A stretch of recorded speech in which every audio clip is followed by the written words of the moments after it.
नमस्कार, मैं हूं आपके साथ बुशरा। आप देख रहे हैं हमारा खास कार्यक्रम चुनावी चौपाल। बात जब ग्वालियर चंबल की हो तो बागी और बगावत का जिक्र आ ही जाता है। मध्य प्रदेश चुनावों को लेकर कुछ ऐसा ही नजारा यहाँ पर देखने को मिल रहा है। मुख्य पार्टियों को खतरा एक दूसरे से कम बल के बगावत करके बीएसपी सपा से चुनाव लड़ रहे नेताओं से ज्यादा है। 34 सीटों वाले ग्वालियर चंबल में 11 सीटों पर बीजेपी कांग्रेस को खतरा अपने ही बागियों से है, क्योंकि जगह वही है, कहानी वही है, पात्र भी वही है, लेकिन उनके पाले बदले हुए हैं। ऐसे में मशहूर शायर वसीम बरेलवी का शेर याद आता है। वे कहते हैं कि उसी को जीने का हक है दुनिया में जो इधर का दिखता रहे और उधर का हो जाए। एमपी विधानसभा चुनाव में ग्वालियर चंबल अंचल में वसीम बरेलवी का ये शेर एकदम सटीक बैठता है। आखिर बागियों से क्यों है खतरा, क्यों शाह से लेकर कमलनाथ तक के सबके लिए टेंशन बने हैं बागी, आज इसी मुद्दे पर करेंगे चर्चा। तो पहले देखिए यह खास रिपोर्ट, उसके बाद चर्चा की शुरुआत। सत्ता के खेल में बगावत और बागी दोनों ही खतरे के निशान की तरह होते हैं। जिन सीटों पर बगावत होती है वहां मुकाबले त्रिकोणीय बनते हैं। तीन तिगाड़ा काम बिगाड़ा सिर्फ एक मुहावरा नहीं, ये राजनीति में सच्चाई है। मध्य प्रदेश की राजनीति इन दिनों ऐसे ही तीन तिगाड़ों यानी कि बागियों और दूसरे दलों से चुनौती देने वालों अपनों को साधने में जुटी है। ग्वालियर चंबल हो या बुंदेलखंड या फिर विंध्य की सियासत के सूरमा हो, सब जगह बागी टेंशन बने हुए हैं। किसी को सपा ने प्रत्याशी बनाया है तो कोई बसपा से टिकट लाकर बीजेपी कांग्रेस के लिए मुश्किल बने हुए हैं। ग्वालियर चंबल में मुरैना और भिंड जिले में सबसे मजबूती से चैलेंज करने वाली बसपा अब मुश्किलें खड़ी कर रही है। इस अंचल की 34 में से 10 सीटों पर बसपा और एक सीट पर सपा बसपा के प्रत्याशी कांग्रेस से अधिक बीजेपी को डैमेज पहुंचा रहे हैं। 11 सीटों का समीकरण किसी भी पार्टी की रणनीति को बिगाड़ने के लिए काफी है। ग्वालियर चंबल में 34 सीटें, 10 पर बसपा, एक सीट पर सपा बसपा, बीजेपी को पहुंचा रहे नुकसान। बात करें भिंड की तो बसपा से विधायक संजीव कुशवाहा मैदान में हैं। वे बीजेपी से टिकट नहीं मिलने पर बागी हो गए और अपनी पुरानी पार्टी में लौटे हैं। कुशवाहा सीधे तौर पर बीजेपी को नुकसान पहुंचा रहे हैं। इसी तरह बीजेपी के पूर्व जिला अध्यक्ष रवि सेन जैन सपा प्रत्याशी के तौर पर चुनाव लड़ रहे हैं। ये बीजेपी कांग्रेस दोनों के वोटों को प्रभावित कर रहे हैं। इस सीट पर लड़ाई चतुष्कोणीय हो चुकी है। संजीव कुशवाहा बसपा से प्रत्याशी, भाजपा से बगावत कर बसपा में आए। इस सीट पर रवि सेन जैन सपा प्रत्याशी, कांग्रेस बीजेपी को पहुंचा रहे सीधा नुकसान। विधायक बनने के बाद मैंने काफी तेजी के साथ शहर के वार्डों में और ग्रामीण इलाकों में सड़कों के निर्माण में बहुत तेजी की और निश्चित तौर पर जो वार्ड बिल्कुल कच्चे थे उनको पक्का करने का काम किया। हमने भिंड को ऐसा भिंड बनाया है कि जहाँ पे न गुंडागर्दी है, न किसी का भय है। यहाँ पर माताएं बहनें देर रात तक गौरी के किनारे घूमती हुई दिखाई दे जाती हैं। अपने व्यापारी भाई अपना व्यापार बिल्कुल स्वतंत्र रूप से कर रखा है। वहीं अटेर में सपा ने बीजेपी के पूर्व विधायक मुन्ना सिंह पर दांव खेला है। यहाँ बीजेपी कांग्रेस के साथ सपा की वजह से त्रिकोणीय लड़ाई है। मुन्ना यहाँ सीधे तौर पर बीजेपी को नुकसान पहुँचा रहे हैं। वहीं लाहौर सीट पर बीजेपी के बागी रसाल सिंह के चुनाव में उतरने से कांग्रेस मुश्किल में है। यहाँ भी बीजेपी कांग्रेस की लड़ाई को बसपा त्रिकोणीय बना रही है। ऐसे में नेता प्रतिपक्ष डॉक्टर गोविंद सिंह को ये सीट जीतने में कड़ी मशक्कत करनी पड़ रही है। अटेर में मुन्ना सिंह सपा प्रत्याशी, बीजेपी से हुए बागी, बीजेपी को पहुंचा रहे नुकसान। मुरैना सीट पर बीजेपी छोड़कर बसपा में आए पूर्व मंत्री रुस्तम सिंह के बेटे राकेश सिंह को बसपा ने प्रत्याशी बनाया है। उनकी मौजूदगी से कांग्रेस यहां मुश्किल में घिर गई है। मुख्य टक्कर बीजेपी कांग्रेस प्रत्याशी के बीच दिख रही है। कांग्रेस इसे त्रिकोणीय बनाने में जुटी है। मुरैना सीट पर राकेश सिंह बसपा प्रत्याशी, कांग्रेस को पहुंचा रहे नुकसान, त्रिकोणीय होगा मुकाबला। दिमनी से पूर्व विधायक बलवीर दंडोतिया बसपा से फिर चुनाव लड़ रहे हैं। ये बीजेपी के दिग्गज नेता नरेंद्र सिंह तोमर और कांग्रेस दोनों को टक्कर दे रहे हैं। वहीं सेवड़ा में पिछली बार बसपा से दूसरे नंबर पर रहे लाखन सिंह फिर मैदान में हैं। पोहरी में कांग्रेस के बागी प्रद्युम्न सिंह बसपा से प्रत्याशी हैं। बीजेपी का वोट बैंक धाकड़ समाज से है। इस सीट पर बीजेपी कांग्रेस और बसपा में कड़ा मुकाबला है। मुंगावली में कांग्रेस के बागी मोहन सिंह चुनावी मैदान में हैं। वे बंजारा समाज से आते हैं जो बीजेपी का वोटर है। कांग्रेस बीजेपी दोनों को मोहन से तगड़ी चुनौती मिल रही है। अब देखना दिलचस्प होगा कि सियासी ऊंट किस करवट बैठता है। Bureau report, Swaraj express. तो ज्यादा बातचीत और चर्चा के लिए हमारे साथ डेटा सेंटर सर्वे के साथ और अपनी विशेष रिपोर्ट के साथ हमारे संवाददाता भिंड और ग्वालियर से जुड़ गए हैं। अमर हमारे साथ भिंड से जुड़ गए हैं और ग्वालियर से विनोद हमारे साथ जुड़े हुए हैं। और साथ ही साथ बतौर एक्सपर्ट आए स्टेट एडिटर अजय त्रिपाठी जी भी हमारे साथ स्टूडियो से लाइव जुड़ गए हैं। सबसे पहले ग्वालियर विनोद की तरफ रुख करेंगे। पहले उनसे एक रिपोर्ट जान लेते हैं कि क्योंकि मामला त्रिकोणीय नजर आ रहा है, किस तरीके से इसका प्रभाव पड़ता क्षेत्र में आप देख पा रहे हैं विनोद? देखिए, पूरी तरीके से मामला त्रिकोणीय हो गया है। जो पहले कभी साथ में नारे लगाते थे, वोट मांगते थे, वो आज अपने लिए वोट मांग रहे हैं। और इसमें सबसे ज्यादा जो बगावती लोग नजर आ रहे हैं प्रत्याशी, वो भारतीय जनता पार्टी में आ रहे हैं। कांग्रेस में भी हैं, लेकिन भारतीय जनता पार्टी में ज्यादा है। भिंड की सीट से अगर हम बात करें तो भिंड विधानसभा क्षेत्र में रविशंकर जैन भी चुनाव में मैदान में समाजवादी पार्टी से है और संजीव सिंह कुशवाहा भी चुनावी मैदान में है। वो भी विद्रोह करके भिंड में भाजपा छोड़कर अब अपनी तरफ से चुनाव लड़ रहे हैं, क्योंकि बहुजन समाज पार्टी में पहले भी वो चुनाव लड़े थे। 2018 में वो जीते थे। देखिए, भिंड की एक अलग बात है, क्योंकि भिंड पूरी तरीके से उत्तर प्रदेश की सीमा से लगा हुआ है और वहां पर बहुजन समाज पार्टी और समाजवादी पार्टी का एक अच्छा अपने आप में वर्चस्व है, क्योंकि बहुत सारे लोग ऐसे हैं जो भिंड के उत्तर प्रदेश से जुड़े हुए हैं और वहां की राजनीति का पूरा दखल भिंड में नजर आता है। और जब भी चुनाव होती है तो सबसे ज्यादा जो सीमाओं पे शक्ति नजर आती है वो हमें भिंड की सीमाओं पर आती है, क्योंकि बहुत ज्यादा चुनाव प्रभावित रहता है। जब लाहौर में चुनाव हो रहा है तो गुड्डू अमरीश को जो टिकट दिया गया है भारतीय जनता पार्टी द्वारा, रसान सिंह इससे नाराज होकर चुनावी मैदान में आ गए हैं। गोविंद सिंह कांग्रेस से हैं, तो ऐसा माना जा रहा है कि गोविंद सिंह को चूंकि अपनी सीट बचाने के लिए काफी मशक्कत करनी पड़ सकती है इस बार। और साथ ही अटेर में मुन्ना सिंह भदौरिया के अपने आप में वर्चस्व वाले नेता थे और हेमंत कटारे के जो पिता हैं स्वर्गीय सत्यदेव कटारे के साथ उनकी हमेशा चुनावी फाइट रहती थी, जिसमें कभी एक बार सत्यदेव कटारे चुनाव जीतते थे, कभी मुन्ना सिंह भदौरिया। मुन्ना सिंह भदौरिया का अपना अलग वर्चस्व है। जो जिस तरीके से अरविंद भदौरिया जो वहां पर चुनाव लड़ रहे हैं भारतीय जनता पार्टी से, तो उनके बीच में भी परेशानी ये है कि अरविंद भदौरिया बाहर के जो क्षत्रिय समाज के माने जाते हैं और मुन्ना सिंह भदौरिया लोकल के क्षत्रिय समाज के हैं। तो ये भी फैक्ट कहीं ना कहीं चंबल अंचल में जातीय समीकरण बहुत ज्यादा हावी रहता है और जातियों में ये भी हावी रहता है कि कौन लोकल का है और कौन बाहर का है। तो इससे नुकसान का सामना भारतीय जनता पार्टी को करना पड़ सकता है। अगर सुमावली की हम बात करें तो कांग्रेस में वहां सबसे ज्यादा नुकसान का सामना करना पड़ता है। कुलदीप सिकरवार का वहां से टिकट काटा गया अचानक और उसके बाद अजब सिंह को टिकट दे दिया गया कांग्रेस से। तो उसके बाद जो सिकरवार जो समाज है वो पूरी तरीके से नाराज है क्षत्रिय समाज से सिकरवार, और वो कांग्रेस को वोट ना देने की भी अपील हर जगह कर रहे हैं। तो उससे भी नुकसान का सामना करना पड़ सकता है। बलबीर डंडौतिया भी परेशानी का कारण बीजेपी के लिए बने हुए दिवनी में। बलबीर डंडौतिया बहुजन समाज पार्टी से चुनाव लड़ रहे हैं, तो ये उनके लिए एक बड़ी परेशानी खड़ी हो सकती है। इस तरह से बहुत सारी ऐसी सीटें हैं ग्वालियर चंबल अंचल में जहां पर जो बागी प्रत्याशी है वो डैमेज करने की पूरी तरह से अपने ही पार्टी के प्रत्याशी को जहां वो पहले कभी रहे थे वो कोशिश करेंगे। और उसमें सबसे ज्यादा खामियाजा भारतीय जनता पार्टी को भुगतना पड़ेगा, क्योंकि उनके बागी प्रत्याशी कांग्रेस के बागी प्रत्याशियों से बहुत बड़ी संख्या में ज्यादा है। और यही कारण है कि भाजपा इसको लेकर चिंतित है। अभी अमित शाह से आपको पता होगा और उन्होंने बाकायदा आकर यहाँ पर एक बैठक की थी ग्वालियर में और साफ तौर पर 2 शब्दों में उन्होंने कहा कि रूठे हुए फूफाओं को मनाने की अगर कोशिश पहले 1-2 बार की जाए और अगर नहीं मानते हैं तो आप अपना काम करिए। तो ये पार्टी की तरफ से भी साफ हो गया है कि उनसे परेशानी तो है लेकिन उनको मनाने की कोशिश करेंगे, लेकिन अगर नहीं मानते हैं तो अपना काम करें। उनको रूठे हुए फूफा की संज्ञान अमित शाह ने भी दे दी है। तो ये मुन्ना लाल गोयल जब यहाँ पर ग्वालियर पूर्व से जब उनने विद्रोह कर दिया तो माया सिंह को टिकट दिया गया, उनको मना लिया गया है और वो माया सिंह के साथ नजर आ रहे हैं।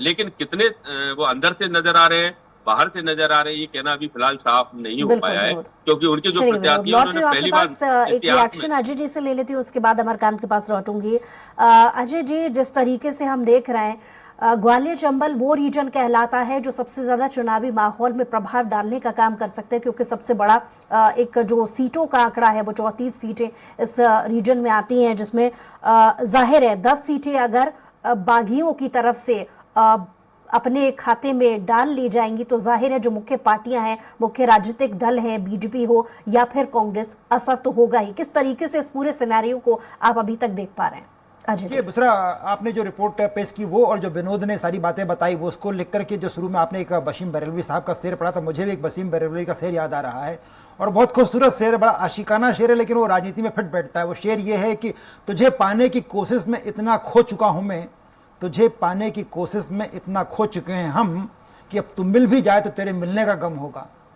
हकीकत यह है कि सत्ता को पाने, क्योंकि पिछले 2018 में सत्ता बीजेपी के हाथ से चली गई थी और फिर बीजेपी के रणनीतिकारों ने सत्ता पाने के लिए बहुत कुछ किया और आखिरकार ज्योतिरादित्य सिंधिया को लाए, विधायकों को तोड़ के लाए उसी चंबल संभाग में, और उस पर बीजेपी ने सत्ता जरूर पाली लेकिन बीजेपी के हाथ से बहुत कुछ खो गया।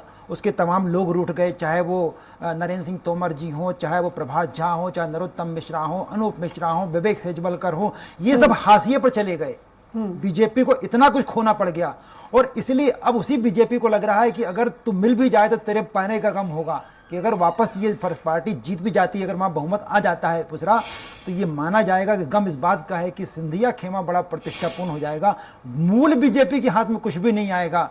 और इसीलिए सारा जो घमासान, विनोद मेरी बात से सहमत होंगे कि सारा का सारा घमासान सिर्फ इसी शेर की, जो इस शेर का जो हकीकत पॉलिटिकल देखी जाए तो उसके अंदर कि आपने सत्ता पाने के चक्कर में अपने लोगों को खो दिया। सत्ता भले मिल गई आपको और अब वापस अगर फिर से आप लाना चाहते हैं तो सिंधिया के हाथ में, सिंधिया को सारी क्रेडिट सिंधिया के हाथ में जाएगी। और इसलिए इस सारा का सारा खेल उसी कहानी का है कि आप कैसे भी करके सत्ता बनाए रखने की कोशिश में जुटे हुए हैं, लेकिन सिंधिया को क्रेडिट ना चला जाए, ये बीजेपी की इंटरनल जो पॉलिटिक्स है वो बीजेपी को बहुत बड़ा नुकसान पहुंचा रही है। कांग्रेस में बगावत है, कांग्रेस में भी बागी प्रत्याशी और सब जगह होता है, चाहे वो ग्वालियर की 6 सीटें ले ले, मुरैना की 4 सीटें ले लें, श्योपुर की सीटें ले लें, हर जगह वो स्थिति है और हर चुनाव में होता है। पर बीजेपी की जो प्रॉब्लम वहाँ पर चंबल संभाग में, चंबल संभाग में बीजेपी की जो प्रॉब्लम है वो ऐसी प्रॉब्लम है जिसका कोई सॉल्यूशन पॉलिटिशियंस के पास नहीं है। आप सिंधिया को उनके घर वापस कर नहीं सकते हैं, बीजेपी के लोगों को उतने कद पावर जो पहले हुआ करता था दिया जा नहीं सकता है और इसलिए ये घमासान चलता रहेगा।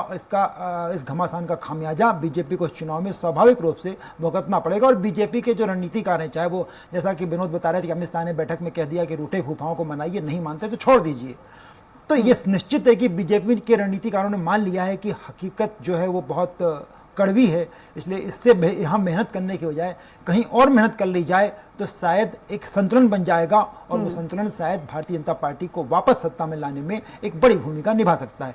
तो हकीकत यह है बुसरा कि ग्वालियर चंबल संभाग को बीजेपी बहुत गंभीरता से ले रही है, लेकिन ये मान के चल रही है कि कई जगह बीजेपी को अपनों से बड़ा नुकसान होगा। और हर जगह जैसा कि वो बता रहे थे कि भिंड में, अटेर में देखिए आप, मतलब वहाँ की कहानियाँ अलग अलग हैं, हर सीट की कहानी अलग है, वहाँ का जो पॉलिटिकल सिनेरियो रहता है वो बिल्कुल अलग होता है। वहाँ प्रतिष्ठा की लड़ाई होती है, ना कांग्रेस, ना बीजेपी, ना बसपा, ना सपा, वहाँ प्रतिष्ठा का प्रश्न बन जाता है। हर चुनाव, हर जीत, हर हार प्रतिष्ठा का सवाल बन जाता है ग्वालियर चंबल में। और बंदूक जैसी प्रतिष्ठा के आधार पर बागियों के दम पर चलने वाली वो ग्वालियर चंबल का अंचल, ये बीजेपी सरकार को या कांग्रेस हो, हर पार्टी को भुगतना पड़ता है। और इसीलिए प्रतिष्ठा की इस लड़ाई में किसका नुकसान होगा इसका आकलन फिलहाल पूरी तरह से नहीं किया सकते हैं। दूसरा बिल्कुल, अमरकांत भी हमारे साथ जुड़े हुए हैं भिंड से, उनसे भी एक रिपोर्ट जान लेते हैं कि भिंड के जो समीकरण बनते दिख रहे हैं, रूठों को मनाने की कवायदें बहुत हुई दोनों ही पार्टियों की तरफ से, लेकिन जब वो अपनी बतौर एक अलग पार्टी की तरफ से जब वो नेतृत्व करेंगे और दूसरी पार्टी से जब चुनाव लड़ेंगे तो असर कितना बढ़ता हुआ आप देख रहे हैं अमरकांत? इस बार सबसे ज्यादा अगर बागी प्रत्याशी तो बीजेपी से, और बीएसपी बहुजन समाजवादी पार्टी ने जो अपने प्रत्याशी खड़े उनसे पूरा का पूरा बीजेपी को नुकसान है, क्योंकि एक तो बीजेपी के खिलाफ लोगों में पहले से एंटी कमेंसी थी, तो बीजेपी के खिलाफ, तो दूसरा ये बहुजन समाज पार्टी जैसे भिंड में बहुजन समाज पार्टी ने दोबारा जो संजीव सिंह संजू को टिकट दिया है, तो उनके आने से निश्चित बीजेपी को नुकसान है, क्योंकि बीजेपी का जो वोट था वो संजू सिंह काटेंगे। और उसके बाद जो समाजवादी पार्टी से जो रविशंकर जैन आए, जो जिलाध्यक्ष थे, वो जैन समाज का प्रतिनिधित्व करते हैं, जैन समाज में उनकी अच्छी पकड़ है, वो भी बीजेपी से आए, तो निश्चित भिंड विधानसभा में तो टोटल जो देखा जाए तो बहुजन समाज पार्टी और बीजेपी जो बागी प्रत्याशी है उनसे बीजेपी को नुकसान है या कांग्रेस को फायदा मिलता दिख रहा है। जी बुसरा, ठीक है। अजय जी, जिस तरीके से अमरकांत कह रहे हैं अजय जी कि भिंड में बहुत ज्यादा डैमेज जो है वो बीजेपी को उठाना पड़ा है। मुख्य सीटों पर ही अगर बात कर लें, उदाहरण के तौर पर भिंड से अलग हटके भी अगर एक उदाहरण दें तो मुरैना में भी राकेश सिंह बीएसपी से प्रत्याशी हैं, अच्छे नेता हैं, उसके बावजूद भी उनके लिए त्रिकोणीय मुकाबला दूसरी पार्टी के प्रत्याशी से नजर आ रहा है। उदाहरण वो अमरकांत भी दे रहे हैं कि बीजेपी को खासा नुकसान हुआ है, तो डैमेज कंट्रोल की जो नीति है वो कहाँ दिख रही है? अजय जी देखिए, मैं जो बात कहना चाह रहा था विनोद, मेरी बात से मैं विनोद की तरफ आऊंगा। बड़ा एक ग्वालियर अंचल की जब बात करते हैं, जब आप पुराना इतिहास उठा के देख लें 1977 से उसके पहले भी बीजेपी में हमेशा इस तरह का वहां बगावत होती, लेकिन बीजेपी के पास अपने एक पावर सेंटर हुआ करते थे, वो हमेशा उस बगावत को रूठों को मनाने की कोशिश करते थे। ये विवेक सेजवलकर जी आजकल सांसद के पिताजी हुआ करते थे, एनके सेजवलकर साहब, नरेश जौहरी साहब, उस जमाने मुंशी लाल जी हुआ करते थे, बड़े नेता मुरैना के जहार सिंह शर्मा साहब हुआ करते थे, राकेश चौधरी के पिताजी दिलीप सिंह चौधरी साहब हुआ करते थे। ये वो पीढ़ियां हुआ करती थी बुसरा, जब ये रूठों को मनाने की कोशिश करती थी। हर चुनाव में होता है, किसको टिकट नहीं मिलता नाराज होता, मनाने की कोशिश होती है। इसके पहले भी कोशिश की जाती रही, डैमेज कंट्रोल का सिस्टम होता था और उसमें चाहे फिर, लेकिन डैमेज कंट्रोल का आप उस कहानी को छोड़ दीजिए कि मान लीजिए एनके सेजवलकर, नरेश जौहरी, जगदीश गुप्ता, जहार सिंह शर्मा, मुंशी लाल, ये सब हटा दें तो एक नई पीढ़ी जब आई उसने सब कुछ करने की कोशिश की। जब चुनाव में तमाम दिक्कतें आई तो चाहे अनूप मिश्रा हो, नरोत्तम मिश्रा हो, प्रभात झा हो, जयभान सिंह पवैया, इनको मैदान में उतारा गया कि आप रूठों को मनाइए, उनको बेहतर करिए। और ये लोग जाते थे, मिलते थे, लोगों से बात करते थे। ये पहला चुनाव है, मैं मेरे ख्याल से विनोद से मैं जानना चाहूंगा, विनोद आप सहमत होंगे मेरी बात से कि पहला चुनाव है, जिनको डैमेज कंट्रोल करना है, जिनको मनाना है लोगों को, अमित शाह और नरेंद्र मोदी और शिवराज सिंह चौहान और बीडी शर्मा के मनाए से उस क्षेत्र में मनौती नहीं होती। जिनको मना सकते हैं, जो लोग रूठे फूफाओं को मना सकते हैं, असल में वो घर बैठ गए हैं, चाहे वो नरोत्तम मिश्रा, चाहे वो प्रभात झा जी हो, चाहे जयभान सिंह पवैया जी हो, अनूप मिश्रा जी हो, आप विवेक सेजवलकर जी हो, जिनको मैदान में उतर के इंदापुरकर फैमिली से कोई भी नहीं है, उनको मनाने के लिए आ रहा है।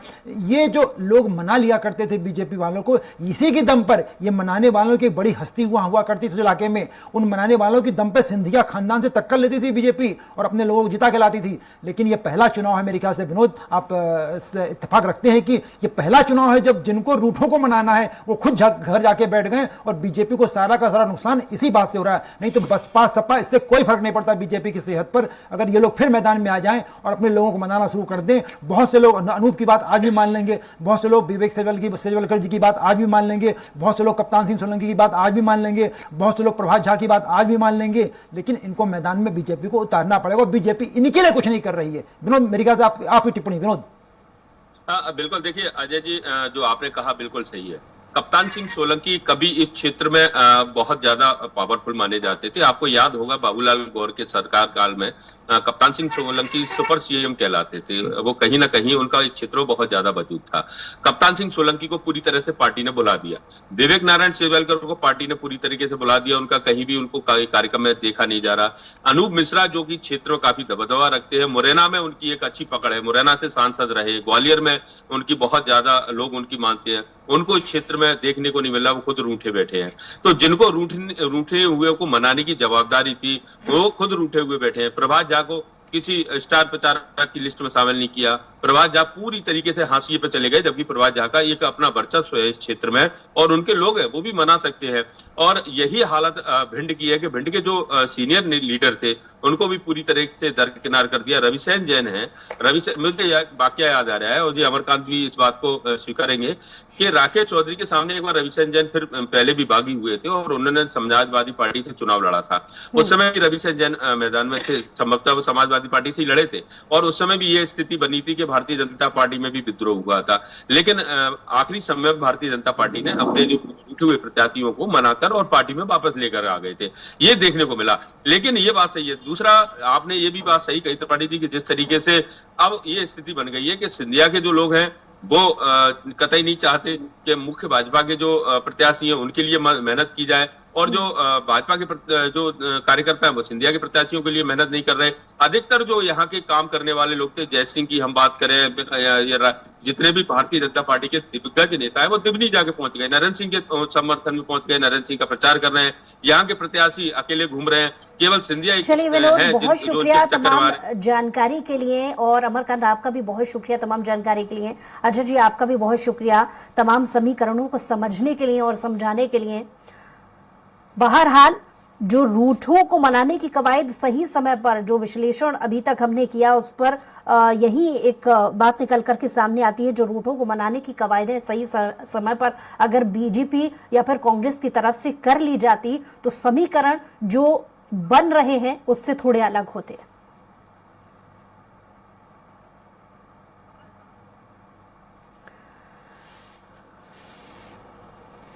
तो ग्वालियर चंबल की बागी और बगावत का जिक्र जब आता है तो मध्य प्रदेश चुनावों को लेकर कुछ ऐसा ही नजर आता है।